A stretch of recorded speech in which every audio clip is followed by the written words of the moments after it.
الشيطان الرجيم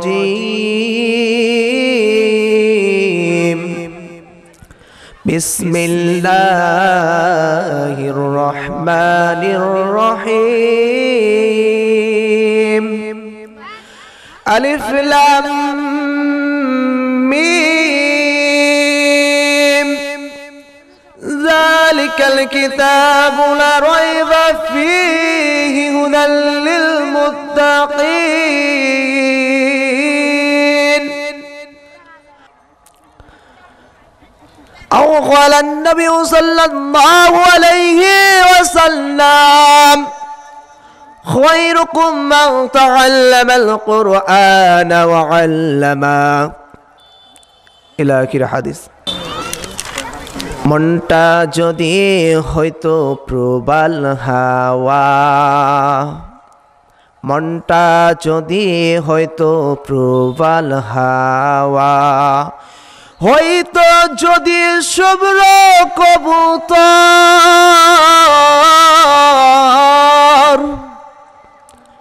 হয়তো যদি শুভ্র কবুতর মেঘের ডানায় পাঠিয়ে দিতাম মেঘের ডানায় পাঠিয়ে দিতাম মদিনার পথে যেথায় আমার প্রিয় নবী ঘুমায় নিরন্তর যেথায় আমার প্রিয় নবী ঘুমায় নিরন্তর আলহামদুলিল্লাহ মহান আল্লাহ তাআলার অসংখ্য শুকর আল্লাহ রাব্বুল আলামিন কোরআন কারণের মাহফিলে আমাদেরকে আসার বসার তৌফিক এনায়েত করেছে সেজন্য সেই মহান রব্বে কারিমের কাছে শুকর জ্ঞাপন করি আলহামদুলিল্লাহ অতঃপর আমাদের প্রাণপ্রিয় নবী হযরত মুহাম্মদ সাল্লাল্লাহু আলাইহি সাল্লামের উপর দরুদ পেশ করি আল্লাহুম্মা সাল্লি আলাইহি আল্লাহুম্মা বারিক আলাইহি সম্মানিত উপস্থিত মুসল্লিবৃন্দ সম্মানিত শ্রোতাবৃন্দ উক্ত সময়ে আমি সূরাতুল বাকারা হতে দুটি আয়াত তেলাওয়াত করেছি উক্ত আয়াতকে কেন্দ্র করে কিছু সংক্ষিপ্ত আকারে তথ্য ও তথ্যবহুল কিছু কথা পেশ করব ইনশাআল্লাহ আল্লাহ রাব্বুল আলামিন উক্ত বিষয়কে সহজ সরল প্রাঞ্জল ভাষায় উপস্থাপন করার তৌফিক এনায়েত করুক আল্লাহুম্মা আমিন so dear audience today I will discuss about who is the muttaqi. So dear audience, muttaqi is the most important topics for every Muslim. So dear audience, come to the point. Allah Rabbul Alamin bolen أعوذ بالله من الشيطان الرجيم بسم الله الرحمن الرحيم ألف لام ميم সম্মানিত হাজিরিন আল্লাহ রাব্বুল আলামিন সূরা বাকারার প্রথমে আলিফ লাম মিম এই তিনটি শব্দ নিয়েছেন তাফসীর কারকরা এই তিনটি আয়াতের তিনটি শব্দের ব্যাখ্যা করেছেন এই তিনটি শব্দ হলো হরফে মুকাত্তাআত অর্থাৎ এর অর্থ আল্লাহ তাআলাই ভালো জানেন তবে এতটুকু আমাদেরকে বিশ্বাস স্থাপন করতে হবে এর দ্বারা আল্লাহ রাব্বুল আলামিন গোপন কিছু বুঝিয়েছেন আধুনিক তাফসীর কারকগণ বলেন আল্লাহ রাব্বুল আলামিন হরফে মুকাত্তাআত দ্বারা বর্তমান যুগের আধুনিক গ্রাফিক্স টেলিস্কোপ টেলিগ্রাম এগুলোকে বোঝানোর জন্য দিয়েছেন মহান আল্লাহ রাব্বুল আলামিন 29টি সূরার মধ্যে 14 জায়গায় এই শব্দগুলি উল্লেখ করেছেন আমাদেরকে এতটুকু বিশ্বাস স্থাপন করতে হবে আল্লাহ রাব্বুল আলামিন এগুলো ভালো বুঝেন। আল্লাহ রাব্বুল আলামিন বলেন যালিকাল কিতাবু লা রাইবা ফীহি হুদাল লিল মুত্তাকিন। মহাগ্রন্থ আল কুরআন এমন একটি কিতাব, এই কিতাবে কোনো সন্দেহ নেই, বিন্দুমাত্র অবকাশ নাই। আল্লাহ রাব্বুল আলামিন কিতাবের শুরুতেই বলে দিলেন যালিকাল কিতাবু লা রাইবা ফীহি। এটা এমন একটা কিতাব যে কিতাবের মধ্যে কোনো সংশয় সন্দেহ নেই। আমরা যত বড় কিতাবগুলো পড়ি না কেন, বর্তমান যুগের অন্যতম দার্শনিক যারা তাদের বইগুলা পড়ি, বইয়ের শুরুতে ইন্ডেক্সে তারা বলে দেয় আমার বইয়ের মধ্যে যদি কোনো ভুল ভ্রান্তি হয় তাহলে আমাকে বলবেন, আমি আর পরের সংশোধনীতে সেটা সংশোধন করে নেব। কিন্তু দেখুন আল্লাহ রাব্বুল আলামিন এই মহাগ্রন্থ আল কোরআনের প্রথমেই বলে দিয়েছেন এটা এমন এক কিতাব যে কিতাবের মধ্যে কোনো ভয় নাই। সম্মানিত হাজিরিন, আল্লাহ রাব্বুল আলামিন বললেন এটা এমন এক কিতাব যেটা মুত্তাকির জন্য পথ প্রদর্শক। মুত্তাকি কারা? মুত্তাকি এর ব্যাখ্যা আব্দুল্লাহ ইবনে আব্বাস রাদিয়াল্লাহু তাআলা বলেন, মুত্তাকি মানে হলো আল্লাহ ভীরু সংযমী।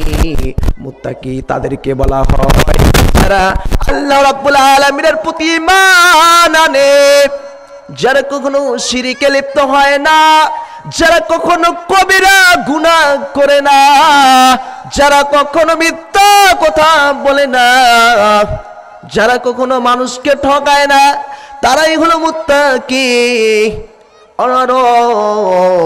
অনেক তাফসীর কারক বলেন, ইবনে কাসির রাহিমাহুল্লাহ বলেন মুত্তাকি তো তারাই যারা আল্লাহর কথাগুলো মানেন, বিশ্বনবী হযরত মুহাম্মদ সাল্লাল্লাহু আলাইহি ওয়াসাল্লামের সুন্নাতগুলোকে অক্ষরে অক্ষরে প্রতিপালন করেন, তারাই হলো মুত্তাকি। আর আল্লাহ রাব্বুল আলামিন ওয়াদা করেছেন এই মুত্তাকিদের জন্য পরকালে জান্নাত দেবেন। ও সম্মানিত যুবক ভাইয়েরা ও আমার বন্ধুগণ, মুত্তাকি হতে গেলে, আল্লাহওয়ালা হতে গেলে অবশ্যই বিশ্বনবী হযরত মুহাম্মদ সাল্লাল্লাহু আলাইহি ওয়াসাল্লামকে অনুকরণ করতে হবে।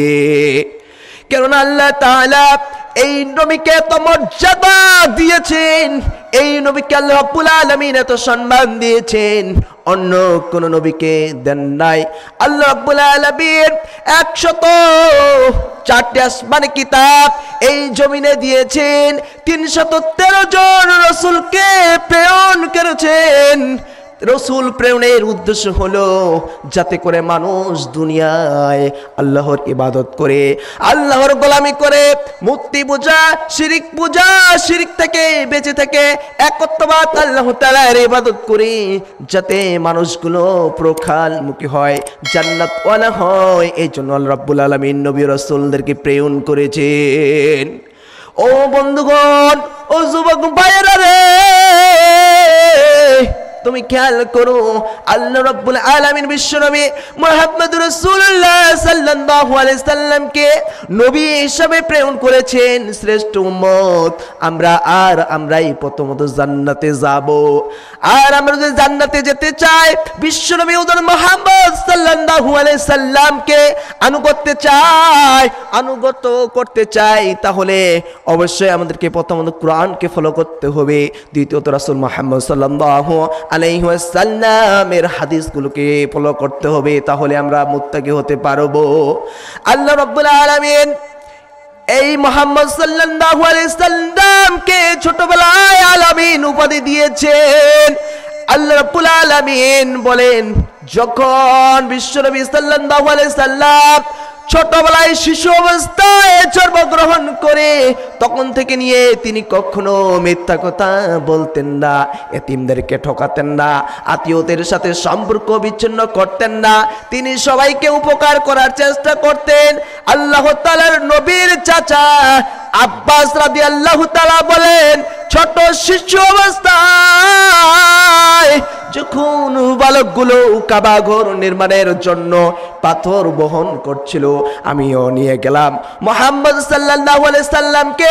শিশুরা যেভাবে মাথায় কাপড় দিয়ে পাথর বহন করছিল, তেমনি ভাবে আমি মুহাম্মদ সাল্লাল্লাহু আলাইহি সাল্লামকে বললাম। যখন আমি মুহাম্মদ সাল্লাল্লাহু আলাইহি সাল্লামকে বললাম তুমি পাথর বহন করো মাথায়, দেখলাম মাথায় যখন পাথর বহন করছিল তখন মাথায় ব্যথা পাচ্ছিল। আমি কি করলাম, এবার মুহাম্মদ সাল্লাল্লাহু আলাইহি সাল্লামের লুঙ্গিটা ধরে টেনে টানলাম, টানার সঙ্গে সঙ্গে লুঙ্গিটা খুলে পড়লো। আমি দেখলাম মুহাম্মদ সাল্লাল্লাহু আলাইহি ওয়াসাল্লাম আকাশের দিকে তাকালেন, মাটিতে শুয়ে পড়লেন, অজ্ঞান অচেতন হয়ে গেলেন। আবার কিছুক্ষণ পর তিনি মুহূর্ষ হলো। রাবিরা বর্ণনা করে ওই দিনের পর বিশ্বনবী মুহাম্মদ রাসূলুল্লাহ সাল্লাল্লাহু আলাইহি সাল্লামের লজ্জা স্থানে আর কোনদিন এরকম ঘটনা ঘটে নাই, তিনি উলঙ্গ হন নাই। ওগো যুবক বন্ধুগণ, আমরা সেই নবীর উম্মত, যে নবী এত লজ্জাশীল ছিল, আমাদেরকে অবশ্যই এই লজ্জা থেকে অনুসরণ অনুকরণ করতে হবে। পুরুষদের ফরজ স্থান হলো নাভি থেকে হাঁটু পর্যন্ত, এটা রক্ষা করা, এটাকে ধরে রাখা আমাদের জন্য ফরজ। ও বন্ধু ও যুবকগণ, আল্লাহর নবী বিশ্বনবী সাল্লাল্লাহু আলাইহি ওয়াসাল্লামের যখন বয়স 35 বছর, মক্কার লোকেরা সবাই কাবা ঘর নির্মাণের জন্য গেল। বিশ্বনবী সাল্লাল্লাহু আলাইহি সাল্লাম তিনিও গেলেন, সব গোত্রের লোকজন আসলো। তারা চিন্তা করলেন কাবা ঘরের দলগুলো ফেটে যাচ্ছে, চৌচির হয়ে যাচ্ছে, তাই তারা সবাই মিলে সিদ্ধান্ত নিল সবারই বৈধ টাকা দিয়ে কাবা ঘর নির্মাণ করবে। এমন তো অবস্থায় মক্কার মধ্যে প্লাবন হলো, বন্যা হলো।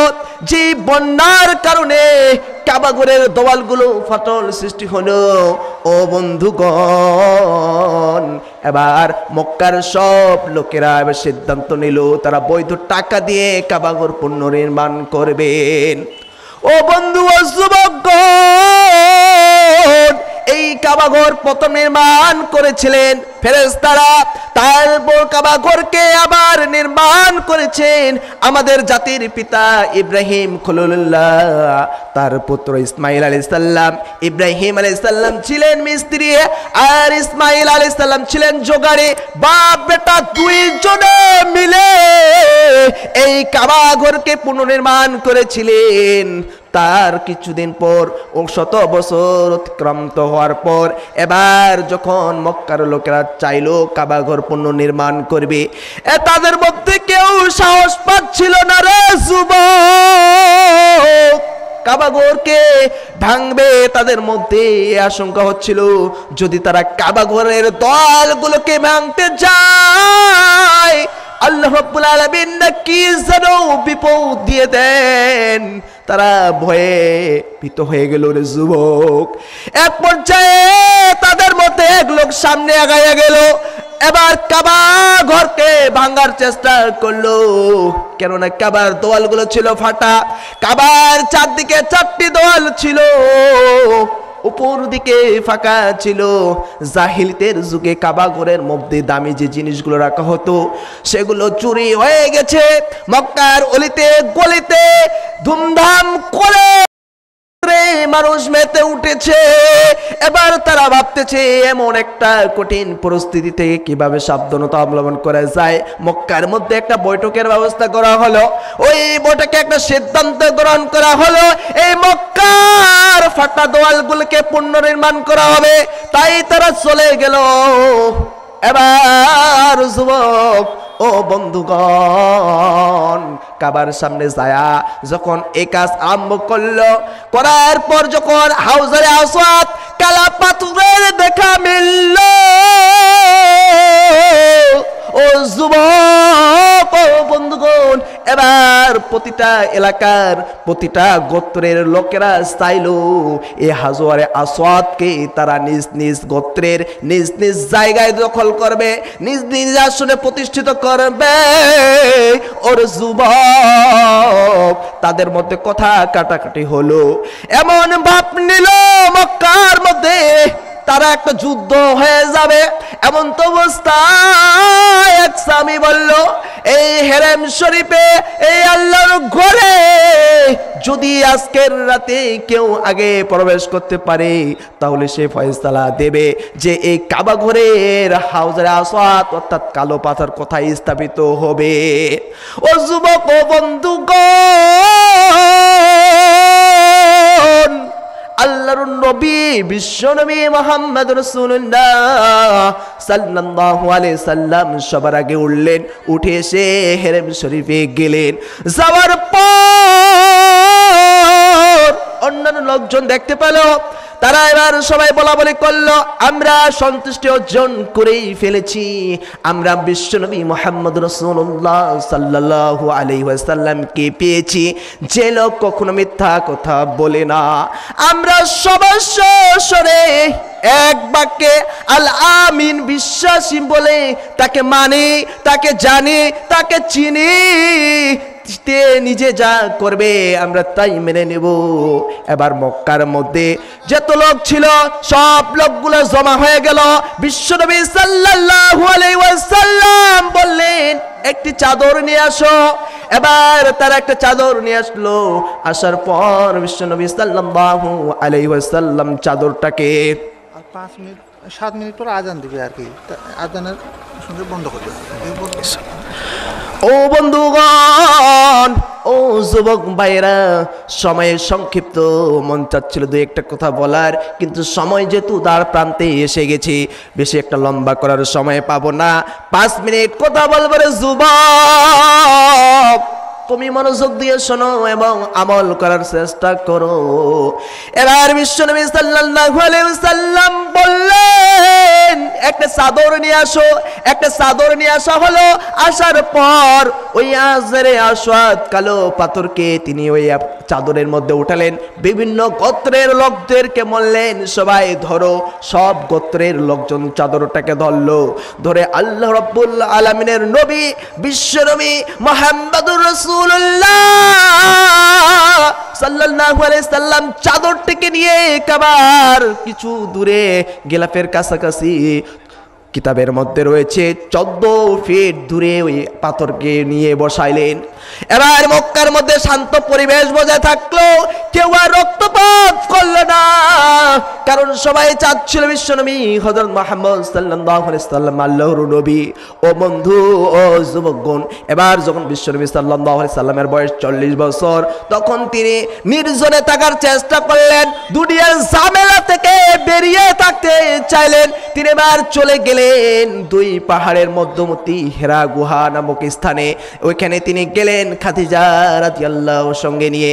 খাদিজাও কিছু পথ আগাইয়ে যেতেন। অনেক সময় তাফসীরের মধ্যে এসেছে যুবক খাদিজা রাদিয়াল্লাহু বিশ্বনবী সাল্লাল্লাহু আলাইহি সাল্লামকে খাবার প্রস্তুত করে দিতেন। ওই খাবার নিয়ে বিশ্বনবী সাল্লাল্লাহু আলাইহি সাল্লাম হেরা গুহায় ধন্যমনে থাকতেন। কিতাবের মধ্যে এসেছে এই হেরা গুহা এতই সংকীর্ণ ছিল, এতই সজ্জিত ছিল, অশ্ব আরোহণকারী একটা ঘোড়া যতটুকু উঁচু ছিল, যতটুকু লম্বা ছিল, যতটুকু চওড়া ছিল, ততটুকু জায়গা ছিল। ও বন্ধুগণ, এই সংকীর্ণ জায়গায় আল্লাহর নবী বিশ্বনবী সাল্লাল্লাহু আলাইহি সাল্লাম ধ্যানমগ্ন থাকতেন। তিনি দেখলেন হঠাৎ করে একদিন জিবরাইল আমিন আসলেন। আসার পর তাকে বললেন, হে মুহাম্মদ তুমি পড়ো। বিশ্বনবী সাল্লাল্লাহু আলাইহি সাল্লাম বললেন, আমি পাঠক নই, আমি পড়তে জানি না। ও যুবক ভাইরা রে, বিশ্বনবী সাল্লাল্লাহু আলাইহি ওয়াসাল্লামকে বুকের মধ্যে ধরে জিবরিল আমিন চাপ দিলেন। এত করে বিশ্বনবী সাল্লাল্লাহু আলাইহি সাল্লাম কষ্ট অনুভব করলেন।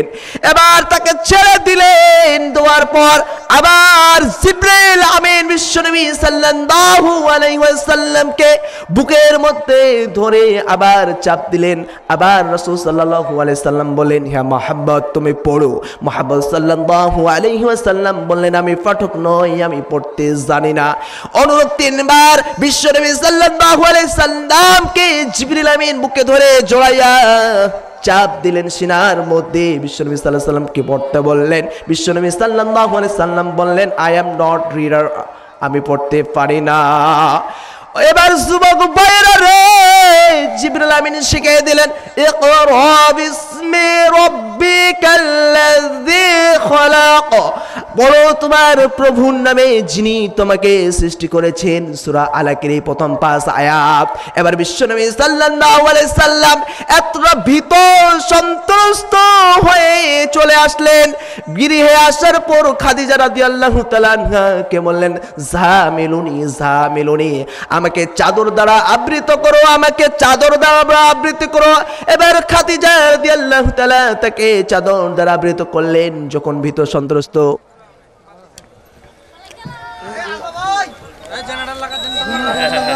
এমন সময় এই মোবাইলটা একটু বন্ধ করে দিতে ভাই, দেন তো মাসুদ ভাই, একটু লাইভ চলতেছে তো। সমস্যা কি? কারণ এখন স্টার্ট দিব ভিডিওটা। কত বাজে আজানের? কত বাজে? চালু করেন। কত বাজে? কারণ এই 7টা 6টা 6:58। কত কথা বলে দেবে? এই তো 2 মিনিট আর আজান শেষ করে দে হুজুর। পরে কইবেন বেকার করতে। আপনি বলবেন না? বলবেন না, দেন না, লাইট চলছে। থাকেন উঠে নাই। ওই এক যা সুখ তারপর। ও যুবক ভাইয়েরা রে, ও আমার বন্ধুগণ, এবার বিশ্বনবী সাল্লাল্লাহু আলাইহি সাল্লাম সমস্ত ঘটনা খুলে বললেন। বলার পর এবার খাদিজা রাদিয়াল্লাহু তাআলা আনহা বললেন, ভয় করো না, ভয় করো না, চিন্তা করো না, তোমাকে আমি নিয়ে যাব আমার সেই চাচাতো ভাইয়ের কাছে, ওরা বিন নওফলের কাছে, যে ইব্রানি ভাষা বুঝে, ইব্রানি কিতাব পড়তে পারে। এবার তার কাছে নিয়ে গেল। বিশ্বনবী সাল্লাল্লাহু আলাইহি সাল্লামের অন্যতম স্ত্রী খাদিজা রাদিয়াল্লাহু নিয়ে গিয়ে বললেন, ও গো চাচাতো ভাই, তোমার ভাতিজা মুহাম্মদ সাল্লাল্লাহু আলাইহি সাল্লাম কি হয়েছে তুমি শুনো। বিশ্বনবী সাল্লাল্লাহু আলাইহি সাল্লাম সমক্ষরে সবকিছু ঘটনা বলে দিলেন। এবার ওয়ারাকা বিন নওফল বললেন, ভয় করো না ভাতিজা, ভয়ের কোনো কারণ নাই। আমি যদি তখন বেঁচে থাকতাম হায়াত পর্যন্ত, তাহলে আমি তোমাকে সহযোগিতা করতাম। এ হচ্ছে জিবরাইল আমিন, এ মুসা আলাইহিস সালামের কাছেও এসেছে। তাফসীরের মধ্যে এসেছে ওয়ারাকা বিন নওফল কয়েকদিন পর মৃত্যুবরণ করলেন। বিশ্বনবী সাল্লাল্লাহু আলাইহি সাল্লাম অনেক কষ্ট পেলেন, কেননা এই ওয়ারাকা বিন নওফল যিনি মুহাম্মদ সাল্লাল্লাহু আলাইহি সাল্লামকে অনুভূত করেছিলেন, অনুভূত করার মাধ্যমে সাহস জুগিয়েছিলেন, আর সেই মহিমান ব্যক্তিটি মারা গেল। সম্মানিত হাজিরিন, আল্লাহ রাব্বুল আলামিন সংক্ষিপ্ত সময়ে যে কথাগুলো বললাম এগুলোর উপর আমল করার তৌফিক এনায়েত করুক, আল্লাহুম্মা আমিন। সম্মানিত হাজিরিন, আসলে আমি বোঝাতে চাচ্ছিলাম যে মুত্তাকি কারা। মুত্তাকি হলো তারা যারা আল্লাহকে বিশ্বাস করে, যারা কবিরা গুনাহ থেকে বেঁচে থাকে, যারা শিরক থেকে বেঁচে থাকে, যারা আল্লাহ নবী বিশ্বনবী সাল্লাল্লাহু আলাইহি সাল্লামকে প্রেরিত রাসূল বলে বিশ্বাস করে, তারাই মুত্তাকি। তো আসুন আজকের আয়াতের শিক্ষা আমরা যেন সবাই মুত্তাকি হতে পারি, খোদা ভীরু হতে পারি, আল্লাহ সুবহানাহু ওয়া তাআলার ইবাদত করতে পারি এবং পরিপূর্ণতার সাথে ঈমান আনতে পারি। আল্লাহ রাব্বুল আলামিন আমাদেরকে মুত্তাকি হওয়ার তৌফিক এনায়েত করুক। সবাই বলেন আল্লাহুম্মা আমিন। আমি এতক্ষণ যে আলোচনা করলাম, এই আলোচনার মধ্যে যদি কোনো ভুল ভ্রান্তি হয় ক্ষমা চোখে দেখবেন, আমার জন্য দোয়া করবেন। আল্লাহ রাব্বুল আলামিন যেন আমাকে কোরআনের একজন খাদেম হওয়ার তৌফিক এনায়েত করে। আল্লাহুম্মা আমিন। সুবহানাকাল্লাহ আল্লাহুম্মা বিহামদিক আশহাদু আল্লা ইলাহা ইল্লা আনতা আস্তাগফিরুকা ওয়া আতুবু ইলাইক। আসসালামু আলাইকুম ওয়া রাহমাতুল্লাহি ওয়া বারাকাতুহু।